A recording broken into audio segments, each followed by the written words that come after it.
see how this goes. A little bit's cropped off, but like I said, this is problem 5 out of the PowerPoint, so I'm not going to worry about that so much. I think you can clearly see the work I'm doing, and that's really what's important. But anyway, let's read the problem. It says, a plane flying at an altitude of 3 miles passes directly over a radar tracking station as shown below. When the plane is 4.3 miles away, S is 4.3, the radar detects that the distance S is changing at a rate of 300 miles per hour. What is the horizontal speed of the plane? So let's take a look at that.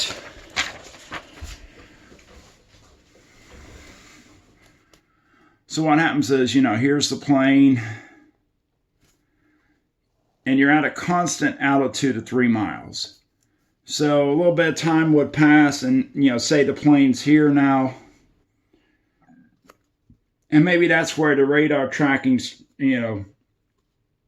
station tracked it. Now the distance from the radar tracking station, which I labeled as S, is 4.3 miles. We also know that it is traveling at a speed of 300 miles per hour. This distance is changing between the radar tracking station and the plane. So that is 300 is that distance. From this, I'll put a little box for the radar tracking station. And that's pretty much all of our information. And what happens, let me as time goes by, let me draw one more plane. It's the same plane, but maybe it's further down the road. And, now its path looks something like that. So what's happening is, notice the altitude of the plane is constant, but the distance x obviously is constantly changing, and s, the distance between the plane and the radar tracking station, is constantly changing. So what we need to do first is to find that missing value x. So let me draw a little triangle up here again. This general geometry, y is 3, x is unknown. My hypotenuse, usually use c, but in this case will be s is 4.3.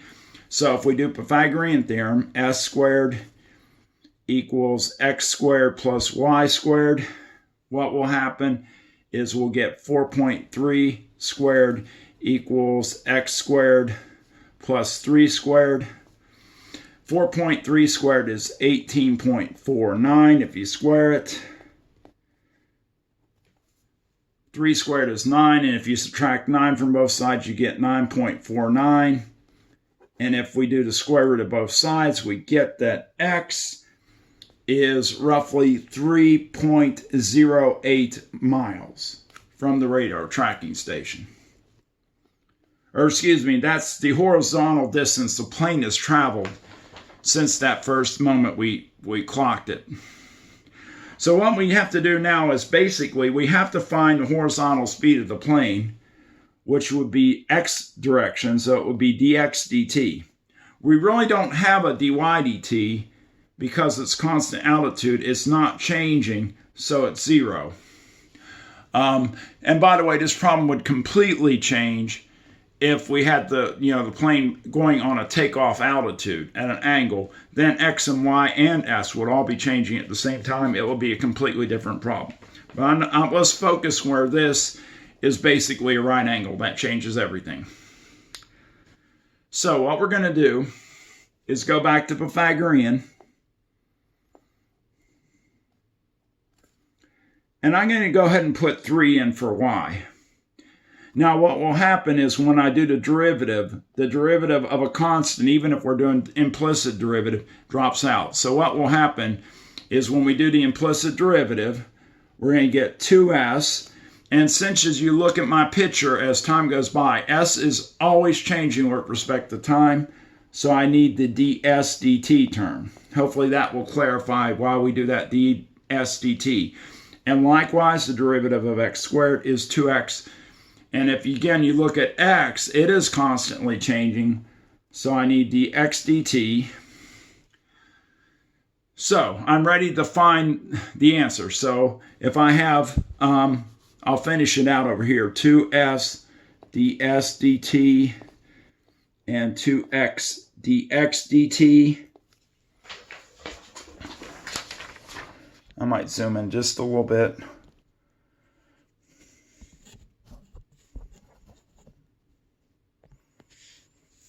And what we'll do is we'll put in S is 4.3. ds dt, remember, is 300. And then you'll have equals 2 times x, turned out to be 3.08.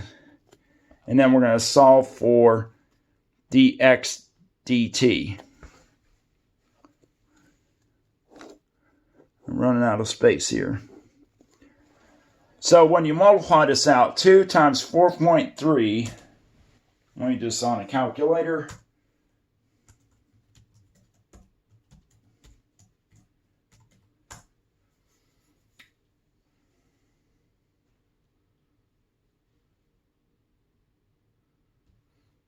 Is 2 times 4.3 times 300 is 2,640. Let me double check that. This worked just a little bit ago.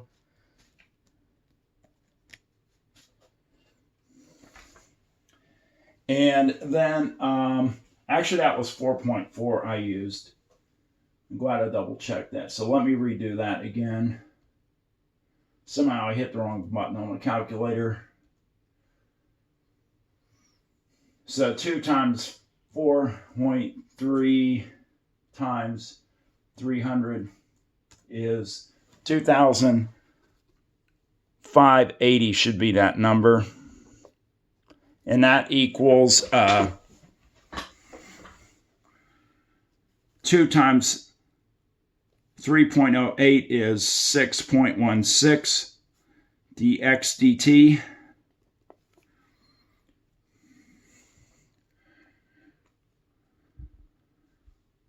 And let me move that down here. That has kind of got messy.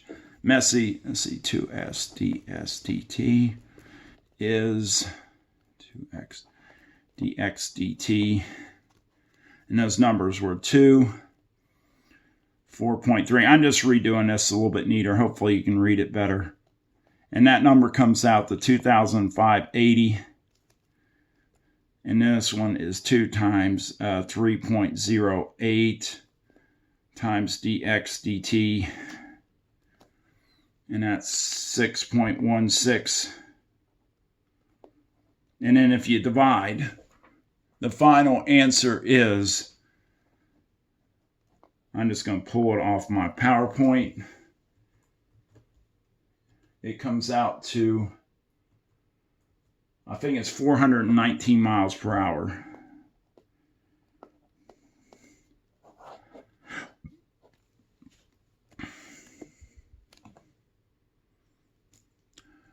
Okay, and I got one more example. I'll leave that up for just a second. So again, the key is when you do the implicit derivative, if you look up here,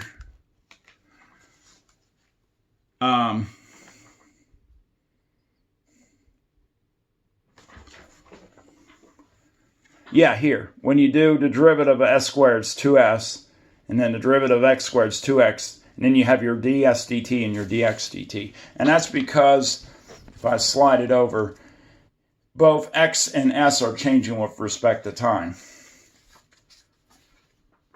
Okay, let's look at the next example.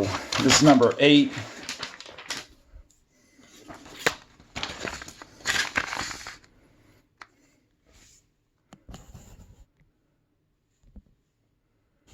And that's about, excuse me, that's actually number 5 we just did.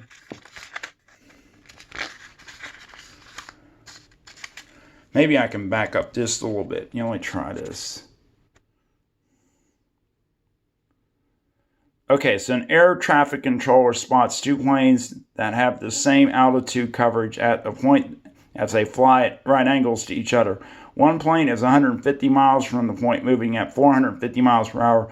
The other plane is 200 miles from the point, moving at 600 miles per hour.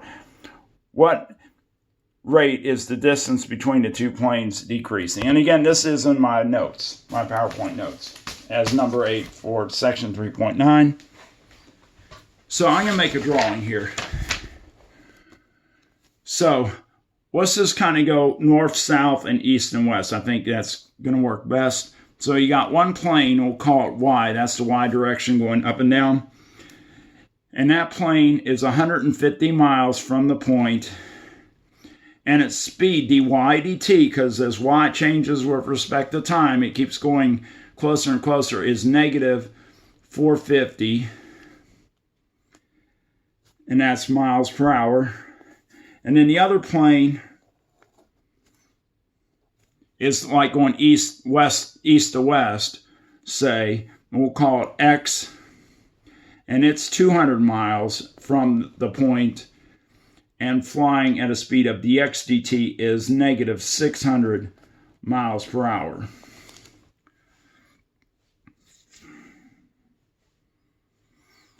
So the first thing I'm going to do, like the last one, I need to figure out what the distance is of the hypotenuse, because as these planes fly closer and closer, let me keep drawing like here and here.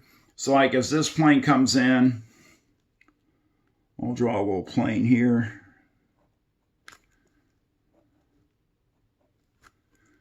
Sometimes hard to draw because I just don't have much space here, so it makes it a little tricky.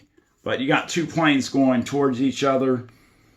And as you do at each point, see, the hypotenuse is shrinking as the sides do. But in any event, one side is 150, the other's 200. We can go Pythagorean theorem and get that missing side. So what we'll do is go r squared is 150 squared plus 200 squared. And then r squared would be 2,250, or excuse me, 22,500. 200 squared is 40,000. So the sum of those two values is 62,500.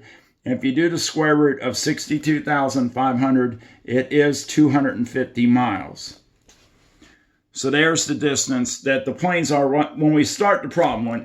Once the problem starts, that the distance between the two planes, say nose tip to nose tip, is 250 miles. And that will shrink as time goes by. And the distance from this point here, A, we'll call it, will be decreasing and then decreasing this way. So now what we're going to do is the implicit derivative, and as you did on the last problem, you'll go to Pythagorean theorem again. And we're actually going, as you can see in this picture, r is changing, y is changing, and x is changing.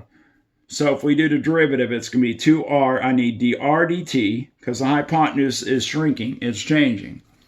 X, the derivative of x squared is 2x, and we need dx dt again because x is changing. And then as y is changing, we need dy dt. So the derivative of y squared is 2y dy dx. And now we're almost ready. Let's go and divide by true just to kind of eliminate multiplying by those numbers.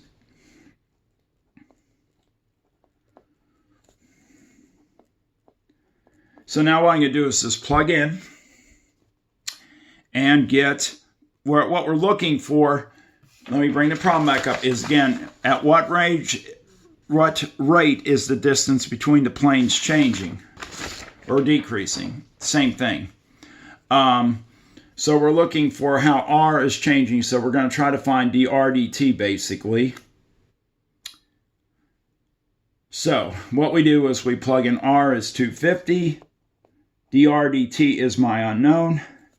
X is 200. dx dt is negative 600. y is 150. dy dt is negative 450. That's how the plane's at the rate, how y is changing.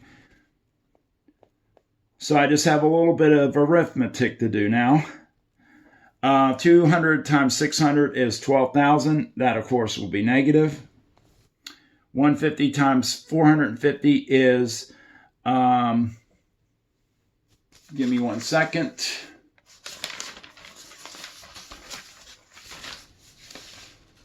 Is 67,500, and that is negative.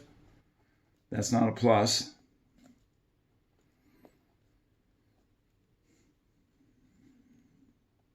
Make sure you make that a negative.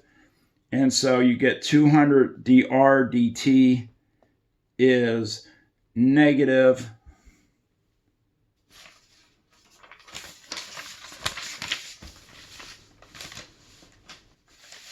Oh, I see what happened. This, I've lost a zero. That should be 120,000. Let's see what I did. So this should not be negative 12,000. It's negative 120,000. And if you add that to negative 67,000, it's negative 187,500. And if you divide by 250, I'm just going to put the answer here. dr dt is 750 miles per hour.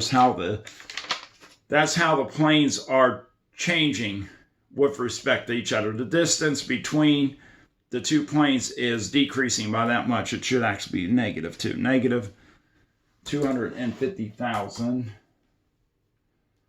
I might even, while you're looking at that, let me pull it up on my computer because that might be a little bit easier to read just in case. I'm just going to kind of do a screenshot of that last slide. And I'll pull it over so you can see it.